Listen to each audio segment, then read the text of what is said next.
Some of India's poorest people have become victims of loan sharks.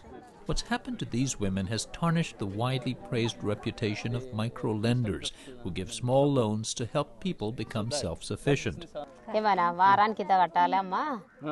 They came to us continuously for 10 days and they offered loans.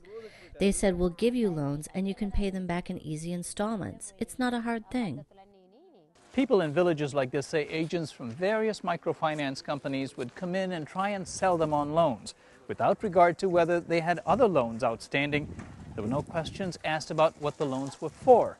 The goal, critics of these companies say, was merely to increase volume so as to impress and attract the big investors. I borrowed money for our daily needs, for the kids' education, and I kept up with the payments every week for 6 years. But when there is no work, it is very difficult. Microfinance used to be the domain of non-profit organizations who carefully considered how the money would be used. It had to be for new enterprises that generated income and whether it could be repaid. The repayment rate has always been much higher than any commercial lending, around 98%. That's one reason microfinance became a big business in India. Over the past decade, new commercial companies have handed out $7 billion worth of loans, and they've attracted lots of investors.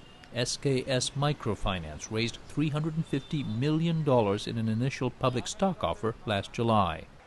The result, a competitive, often ruthless marketplace. Almost all of these women say they were coaxed into several loans from different companies, ranging from $500 to $1,000 US.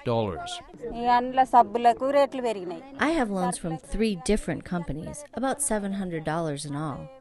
I use the money from one to pay off the others, and I'll continue to do that until I can't anymore, and then I'll stop making payments.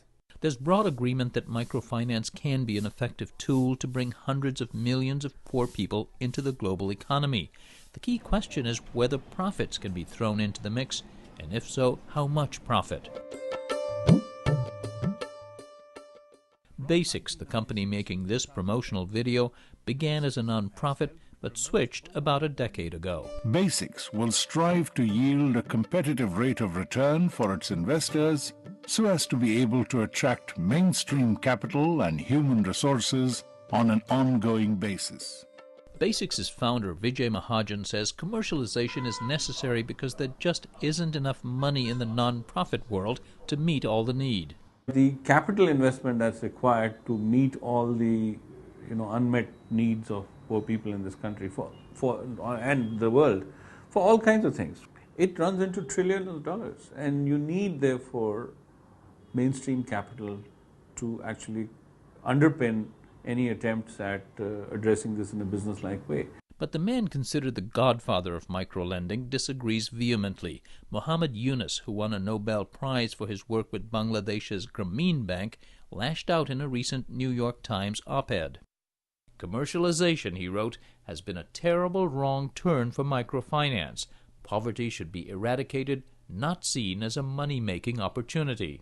Yeah, this is a difference of opinion I have with Professor Yunus. The debate over commercialization isn't an academic one. It's had real consequences in the countryside where people can't pay back their loans. Pula Polapaka, a mother of 2 small children, stayed current for 3 years with 4 loans. But she missed 3 weekly installments after her husband Prakash, who had adequate income as a house painter, got sick. The collection boys, as she calls them, began to hound them. We left for another village where we have relatives, but the collection boys tracked us down in that village and we were humiliated. He didn't say anything about committing suicide. He just went far away and took his life.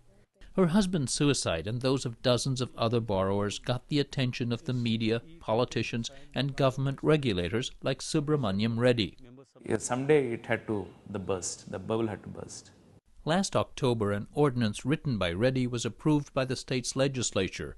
It mandated credit checks, monthly instead of weekly payments, an end to aggressive collection practices, and fuller disclosure of interest rates, which Reddy says averaged 35%.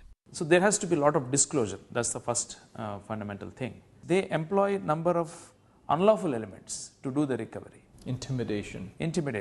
as the ordinance proposed by the government would Meanwhile, not opposition political leaders upped the ante, saying the government ordinance didn't go far enough. They urged borrowers to stop making loan payments altogether. Repayment rates plummeted, and banks stopped lending to microfinance companies. Basics' founder Vijay Mahajan defends many of the current practices. He says weekly collections make sense since that's how people get paid. As for high interest rates, he says microlenders have to pay a lot to get money from banks to make their loans, and they incur high costs going door to door to collect payments. He thinks regulation has imperiled a critical source of credit for the poor. Instead of going after a few incidents where extreme overlending had been done, or going after one or two institutions which had systematically engaged in such practices, the entire sector was converted into a demon. Roshani Zafar, a renowned microfinance lender in neighboring Pakistan, thinks there's a reason things went bad. If you're talking about numbers game, then we are going to end up in a sort of pitfall where we end up creating over-indebted clients, which is one of the reasons that this has happened in Andhra Pradesh.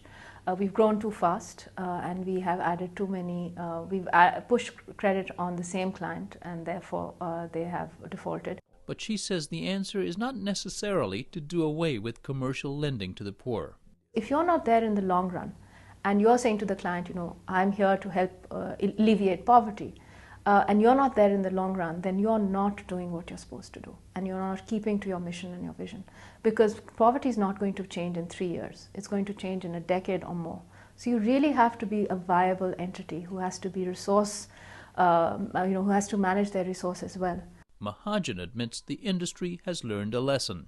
The lesson is you can make profits and society will support you. They might even actually respect you for it.